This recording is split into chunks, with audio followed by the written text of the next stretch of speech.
মুহূর্তের সবথেকে বড় ব্রেকিং, বাংলাদেশে বন্ধ করা হলো সমস্ত ভারতীয় স্যাটেলাইট চ্যানেল। এর শিক্ষা ইউনুস পাচ্ছে। চট্টগ্রামের হিন্দু ও বৌদ্ধরা শুধু প্রতারণা ও অমানবিক অত্যাচারের শিকার হয়েছেন। স্বাধীনতার সময় অন্যায়ভাবে চট্টগ্রাম বলে যে অঞ্চলটি, সেই চট্টগ্রাম অঞ্চলটি পাকিস্তানকে হাতে করে দিয়ে দেওয়া হয়েছিল।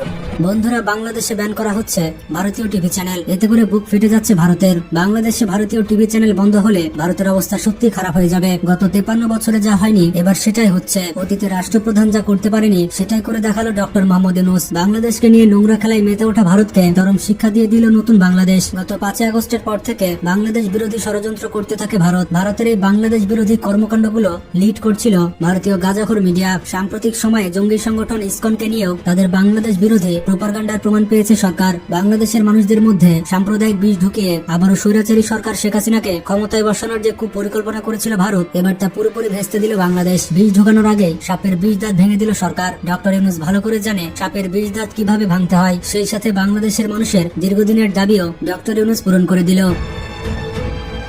ইসকনের পর এবার ভারতীয় সকল টিভি চ্যানেল বন্ধ করলো বাংলাদেশ। বাংলাদেশে কোনো ভারতীয় টিভি চ্যানেল চলবে না। বাংলাদেশকে ভারতের গোলাম বানানোর স্বপ্নকে এবার দুঃস্বপ্নে পরিণত করছে ডক্টর মোহাম্মদ ইউনূসের নেতৃত্বাধীন অন্তর্বর্তী সরকার। ডক্টর মোহাম্মদ ইউনূসের এমন সিদ্ধান্তে দিশেহারা হয়ে পড়েছে পশ্চিম বাংলার মিডিয়াগুলো। কি বলছে তারা একবার শুনে নিন। তাদের পায়ের তল থেকে মাটি সরে গেছে। তাদের কথাগুলো শুনলে বুঝতে পারবেন এখানে পাগলা গাঁজাখোর কি বলছে শুনুন। চট্টগ্রামের হিন্দু ও বৌদ্ধরা শুধু প্রতারণা ও অমানবিক অত্যাচারের শিকার হয়েছেন। স্বাধীনতার সময় অন্যায়ভাবে চট্টগ্রাম বলে যে অঞ্চলটি, সেই চট্টগ্রাম অঞ্চলটি পাকিস্তানকে হাতে করে দিয়ে দেওয়া হয়েছিল।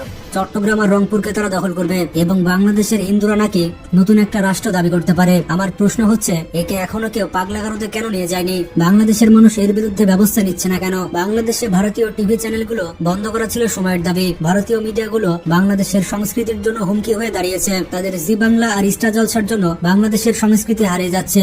বাংলাদেশে অনেক বাড়ির ছেলেরাও এখন নাটকে আসক্ত হয়ে গিয়েছে। ভারত এদেরকে এমন ভাবে ব্রেন ওয়াশ করেছে যে নাটক না দেখলে তারা ভাত খাবে না। নাটক দেখার জন্য রিমোট নিয়ে মারামারি করে। এমন কিন্তু মহিলার কথা বলছি না, এমন পুরুষও আছে বাংলাদেশে। কিসের নাটক? সেটা আবার ভারতের নাটক। গত 5 আগস্টের পর তারা আরো বেশি বাংলাদেশ বিরোধী হয়ে ওঠে। দিনরাত ছাত্র জনতার নতুন সরকারকে নিয়ে মিথ্যা প্রোপাগান্ডা ছড়ানোই যেন তাদের প্রধান কাজ ছিল।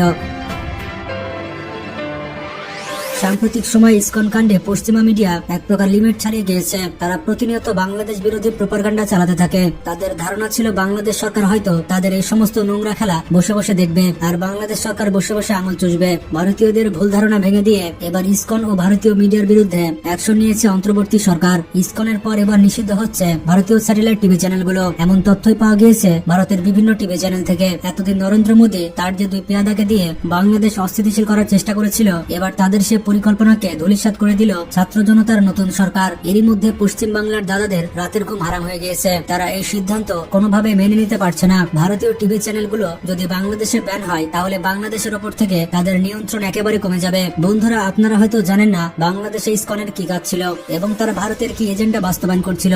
বাংলাদেশে ইসকনের প্রধান কাজ হচ্ছে বাংলাদেশে সনাতন মন্দিরগুলো দখল করা